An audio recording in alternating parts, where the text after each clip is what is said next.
За англи хэл суралцагч залуустай энэ өдрийн мэндийг хүргэе. Өнөөдөр би та нартайгаа англи хэлний одоо 108 тийм ялгалын тухай ярилцах гэж байна. За тэгээд монгол хэл дээр тийм ялгал гэж байдаг шиг англи хэл дээр муу адилхан тийм ялгал гэж байдаг. Тэгээд тийм ялгалыг ойлгосон цагаас хойш болвол одоо англи хэлний хэлээ ашиглаж чадах чадвар бол илүү өргөсдөг юм шиг санагддаг. Одоо миний хувьд бол бас тийм ялгалыг хамгийн анх сурч ирснээр сандаг. Монгол хэл дээр бол 8 тийм ялгал байгаа тийм ээ. Нэрлэхийн тийм ялгал, харьяалах, хөг, хорших, заах, гарах, үйлдэх, чиглэх гэдэг тийм ээ. Хэд болж 7 юу 8. За тэгээд эдгээр тийм ялгалуудыг одоо англи хэл дээр яг аль юм бэ? Англи хэл дээр хэрхэн ашигладаг юм бэ? Тийм ээ. Тийм одоо жишээлх юм бол нэр үг гарч ирлээ гэр гэдэг үг бай тийм ээ. Тэрэн дээр бид нар харьяалахын тийм ялгал залгах юм бол гэрийн гэрний гэдэг юм болдог шүү дээ тийм ээ. За тэгэх юм бол англи хэл дээр яадаг юм бэ гэхэлэр home гэдэг үг байж байна. Home гэдэг үг маань homes буюу дагуулад s залгадаг. Home гэдэг үг орж ирлээ. Таслан давлаа s залгаж байгаа. Эсвэл off гэдэг үг аваад home гэдэг off-ыг урталт нь аваад ардаас нь home гэж оруулж ирэх юм бол мөн адилхан юу болдог? Гэрний гэдэг санаа гарч ирдэг. Гэрийн буюу гэрний тийм ээ. Монгол хэлний харьяалахын тийм ялгалыг s болон off-оор авдаг байх нь шүү дээ. За тэгвэл үзэж байгаа сурагчид маань за одоо жишээлх юм бол human гэдэг үг байлаа тийм ээ. Хүн гэдэг үг. Тэгвэл хүнийг гэвэл яаж хэлэх вэ? Гээд өөрсдөөсөө асуугаад үзээрэй. Тэгээд хэлж чадах юм бол одоо чи ингээл хүссэн үгэн дээрээ тийм ээ. Яаж чадхаар болчлоо шүү дээ. Харьяалахын тийм ялгал залгаад хэлж чадхаар болчлоо. Ийм юмны, тийм юмны гэж хэлдэг болчлоо. Миний гэж хэлэхийн тулд би гэдэг чинь I тийм ээ. Миний гэвэл my болдог юм. Тэр эмэгтэй гэх юм бол she тийм ээ. Тэр эмэгтэй тийм эмэгтэй буюу харьяалахын тийм ялгал ороод ирэх юм бол her болдог юм байна. Her she's гэхгүй байх нь шүү дээ тийм ээ. Англи хэл маань бас юм багахан зэргийн эднэр маань тийм олон биш толгой ирэхээр биш цөөхөн тооны юм ондоогоор хуурдаг үгсүүд мэдээж байна. За тэгээд her болдог байх тийм ээ. За тэгвэл тэр эрэгтэй гэх юм бол бид нэр he гэж хэлдэг тийм ээ. За тэгвэл тэр эрэгтэй гэх юм бол his гэж хэлдэг байх. H-I-S his гэж хэлнэ гэсэн. За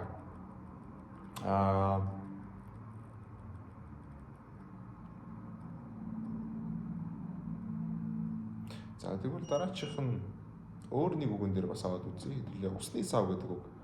Water bottle. Water bottle. Дагаад хэлээд үзээрэй. Water bottle. Тийм үү?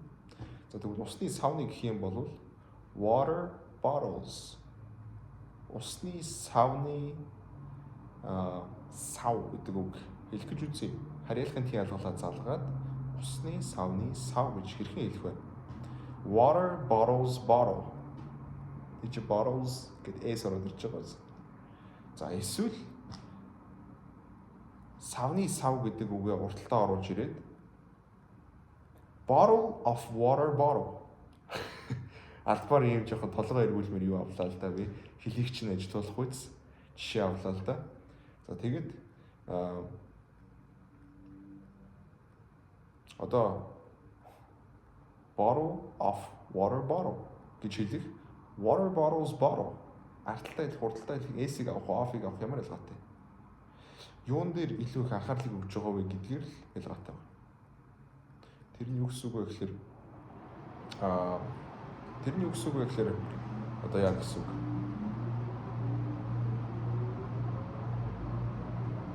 Хэрвээ би тэр хойноос нь залгаж ирж байгаа сав гэдэг үгэн дээр савны сав гэж хэлдэг байгаа шүү дээ. Тэгвэл хамгийн сүүлчийн савыг нь тодтогмоор авах юм бол bottle of water bottle гэж хэлэх юм бол юу болдог байх вэ? Тэр савыгаа тодтогдог байх нь. Эсвэргээрээ water bottles bottle гэх юм бол water bottle буюу усны савыгаа тодтогдог байх нэ. За эхний тийм ялгал. За хоёр дахь тийм ялгалыг суралцгаая. Тэр маань бол өг хоршихын тийм ялгал гэж байгаа. За монгол хэл дээр бол д т үсгнүүд байгаа тийм ээ. За жишээлх юм бол номинд номин байж гин номинд өгье гэх юм бол номинд дэг авч гин тийм ээ. Ширээ тийм ээ. Тухайн юмд нөлөөлөх гэдэг шүү дээ. Тэрэнд энэнд ингээ тгий өгөх орших тийм ээ. За эсвэл одоо юу гэж болж байна? Тэгэр төгссөн байх юм бол тэгэр төгссөн гэж олдоход төвхтэй л юм олох сурагч маань байх юм бол дор комментэн дээр үлдээн үз. За тэгээд олны юу гэж байгаа вэ гэхээр өгөх оршихын тиалгыг бол тийм ээ. За жишээлх юм бол би гэдэг үг I байлаа. Надад гэх юм бол me болж надад to me, give it to me. За тэгээд өгөх оршихын тиалгал дээр байн бие орж ирдэг жирэг үг маань бол to буюу to гэдэг үг байгаа. Хинд өгөх юм бэ, юунд өгөх юм бэ, энэнд өг, тэнэнд өг гэхийн тулд to her, to me, to the desk, тийм ээ, to the chair, to the board, тийм ээ, самбаранд надад аав ээжид, тийм ээ, to the door, хаалганд, to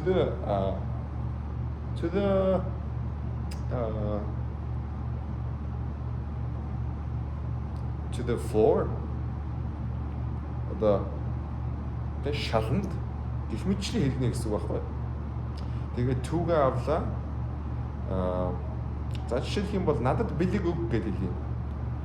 Give a present for me. Give a present to me.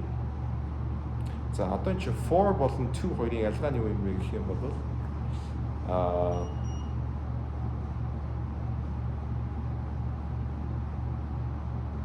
нэрэл ялгаа нь юу юм бол доо for гэх юм бол зориулаад гэсэн санаа гаргаж ирж байгаа. To гэх юм бол шууд руу луу гэж зааж байна гэсэн үг. Байх нэ. За толгойн эргэчээг байгаа гайгүй хаа гэж найдаж байна. За тэгвэл заахын ялгалыг юу гэдэг вэ? Тийм ээ тэр морийг аваад гэх юм бол bring that horse. Bring that horse. Bring that horse. Тийм ээ тэр морийг авчир гэж хэлж шít. That гэж зааснараа тэрийг гэж хэлж байгаа. Тэгэхээр англи хэлэнд маань яадаг байх нь одоо монгол хэл шиг шууд ийг гэж залгахаас илүүтэйгээр энэ нэмж жиргэлдэг үгнүүд байдаг байх нь. Тийм ээ? Одоо тэрийг энийг гэж хэлхийн тулд бид нар бол that тэр морь гэдэг санааг хэлснээрээ шууд л юу болчихж байгаа гэсэн. Шууд л тэр морийг гэдэг санаа гаргачихж байгаа байхгүй. За тэгвэл тэр моринд усг одоо түрүүн бид нэр юу гэж үзсэн шүү дээ. Өгөх оршихын тиалгалыг үзсэн шүү дээ. Одоо тэрийг ашиглая. За та нар хэл. Юу гэж хэлэх вэ? Тэр моринд дэг авч шүү дээ. Өгөх орших тэгвэл моринд юу гэж хэлэх юм? Give water to that horse гэж хэлэх юм.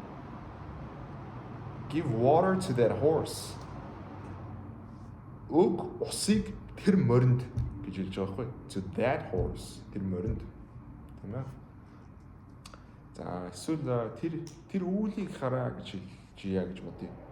Look at that cloud. Тэр үүлийг хараа. Look at that cloud. Look at that cloud гэж хэлнэ гэсэн үг. За заахын тиалгал. За гарахын тиалгалыг юу гэж хэлдэг юм бэ? Гарахын тиалгал бол тийм ээ монгол хэлнээр as, is, os, os тийм ээ. За бодол санаанаас тийм ээ тэндээс гарч байгаа үйл явдлыг заахтаа бид нэр гарахын тиалгалыг хэлж ярьдаг тийм үү? Манайхаас явлаа. Тийм ээ тэндээс гарлаа. Эндээс орлоо. Тийм ээ эндээс тэндээс за өөр юу гэдгийг. За Монголоос гаралтай гих мэтлээ одоо маш олон юмн дээр гарахын тиалгал ашиглагддаг байх нэ. Одоо энэ гарахын тиалгалууд маань маш их зүйлс дээр ашиглагддаг учраас би хамгийн анх англи хэлийг сурч байхдаа ингээд ойлгочиход бүр ингээд толгойд дэлбэрч ирсэн байхгүй юу? Өстөө. Ямар их юмн дээр ашиглагдав. Би эднийг сураал зүгээр хүссэн юмн дээр яаж болохоор болчлоо штэ гээл. Тэгэж бодогдож байсан. Тэгээд одоо ч гэсэн сурагчдын маань бас тогтолгоо нь ингээд дэлбэрээ задраад гоё болж байгаа гэж найдаж байна. За тэгээд гарахын тиалгал бол ерөөсөө тухайн үгнийхээ урдад from гэдэг үгийг залгаад болчихж байгаа. From гэдэг үгийг залгаад болчихж байгаа. Ингэж монгол хэлтэй зүүцүүлж ингэж ойлгох маань надад миний хувьд их төхөн байсан. Олон хүүхдүүдийн хувьд бол одоо юу биш бах.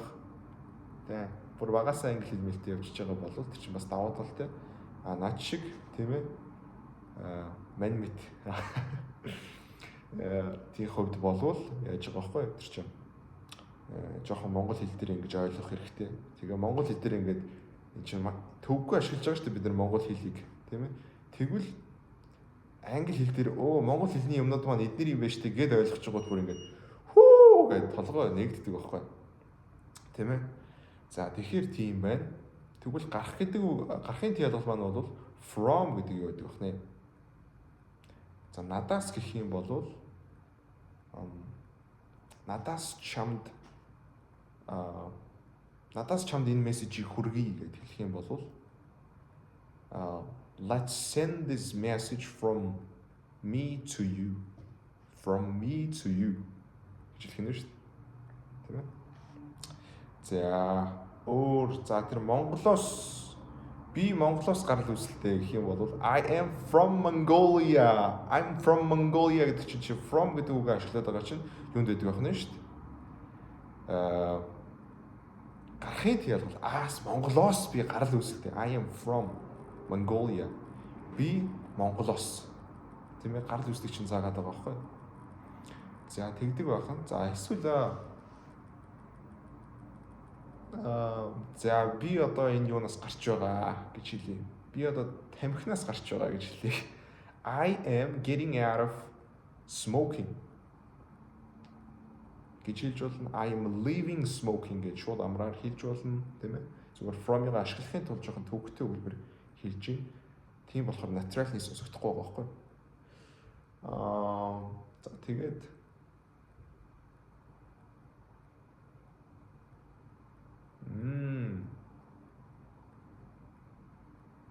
өөрөө даасист юу гэхдээ би чамаас өндөр гэдэг хэлээ. I am taller than you. За from-ыг саяхтараад ашиглахгүй байсан юм байна.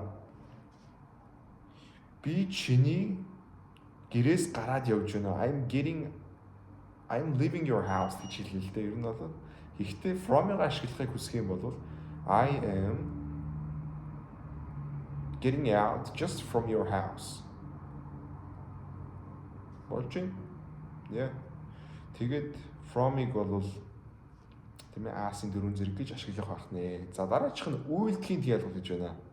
Үйлдэхийн тиалгалыг ашиглах юм бол ерөөсөө л маш сайхан энэ бас жоохон төвөгтөнүүдийн нэг. Ягаад гэвэл үйлдэхийн тиалгал бол арын дөрвөн зэрэг тийм ээ. Тэгээд арын дөрвөн зэргийг бол зүгээр л бааяар хэлчихдэг. Тухайн одоо тийм ээ. За бид нэр home гэдэг үгийг аваад яваад байгаа. Гэрээр тийм ээ.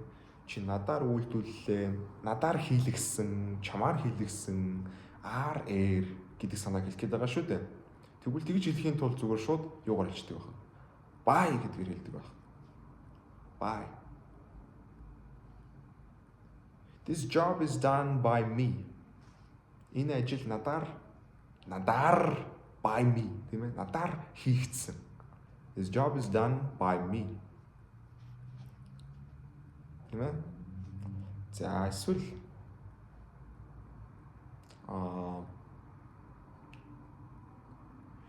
бай гэдэг үг маань бас цаг хугацаа заадаг. Тэдэн цагийн үед, тэдэн цагийн орчимд гэдэг санааг бас гаргадаг учраас сурагчид маань бол их зөрүүлдэг. Миний хувьд ч гэсэн бас анх их төөрөлдөг байсан. Тэгээд бай гэдэг үгийг ингээд нэг газараас ингээд энэ тэндээс би ойлгоод яваад байгаа байхгүй. Уншаа судлаад бай чи ингэж ашигладаг юм байна. Ингэж болдго юм шүү дээ. Эний чинь би зүгээр л арын дөрвөн зэрэг гэж бодсон шүү дээ гэл тэ. Тэгсэн чинь тэдэн цагийн үед гэдэг санааг бас гаргахын тулд ингэж хэлж байгаа. By 5:30 come here. Тийм ээ. 5:30-ийн үед хавар ийшээ хүрээд ир. Гэт цаг хугацаа заадаг байхan. За мөн дээрэс нь нэмээд ойр орчин тэр хавар энэ орчимд тэрний ойролцоо гэдэг санаа гаргахын тулд бас бай гэж байна. Тэгэхээр эн чинь бас яригч маш гоё тэлж өгөхөр байгаа байхгүй. Одоо жишээлх юм бол би Улаанбаатарын хавар явж гинэ гэх юм бол I am passing by Ulaanbaatar. Тийм ээ? Би тэр хавар өнгөрч байна. За эсвэл за би их дэлгүүрийн хавар байна да. I am by the main store, the department store of Mongolia. Гэдэг юм бол юу гэдгийг те их дэлгүүрийг гээд хэлээд явна гэсэн үг. Гээд buy гэдэг байх нэ. Гурван янзаар buy гэдэг үгийг ашигладаг байна шүү дээ. Мөн дээрэс нь юу гэдэг утгаараа ашигласан хэвээр л байна. Одоо үйлдэхийн ялгуулаар ашигласан хэвээр л байна. Жишээлх юм бол тийм ээ. За чамаар би үнийг хэлмээр байна. I want this to be done by you. I want this job to be done by you. дахиад нэг үгээр хэлье. I want this job to be done by you. За энэ өгүүлбэрийг анзаарах юм бол өмнөх өгүүлбэрүүдээс арай юу байгаа?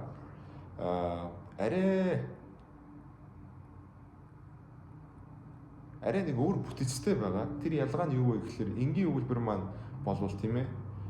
Одоо done гэдэг үйл үгийнхаа 3 дугаар хувилбарыг авдаггүй болвол энэ өгүүлбэр маань болохоор 3 дугаар хувилбарыг авсан байгаа. Тэгээ done by аюу сонирхолтой ч юм шиг тийм. Энэ болохоор англи хэлний юу гэж байгаа? Passive цаг гэж байгаа. Англи хэлний одоо 12 цаг маань бүгдээрээ өөрсдийн гэсэн пассив хувилбаруудтай. Тэгээд тэр нь бол өөрсдийн гэсэн зориулгатай тодорхой цагт ашигладаг юм байгаа. Тэгээ пассив цагийн хамгийн юу болвол юуг л ойлгочих хэрэгтэй. Пассив цагийн хамгийн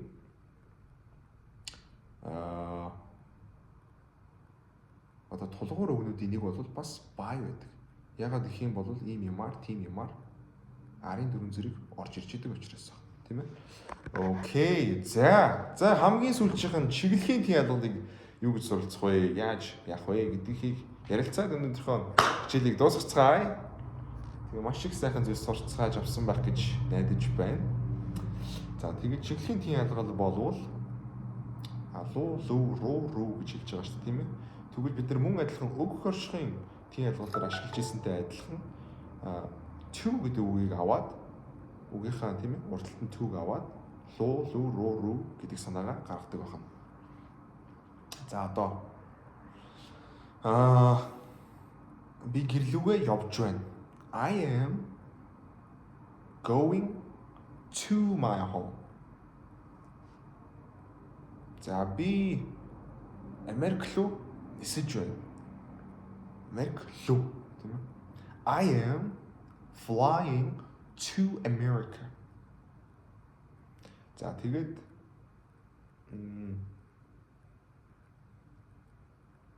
над руу захиагаан илгээгээч.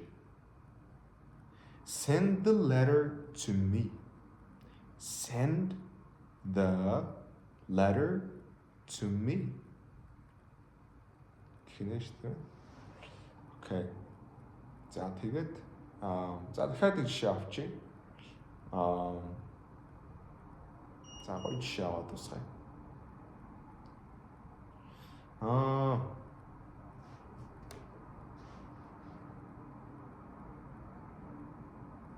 Би зорилго руугаа давхиж байна гэж хэлээд.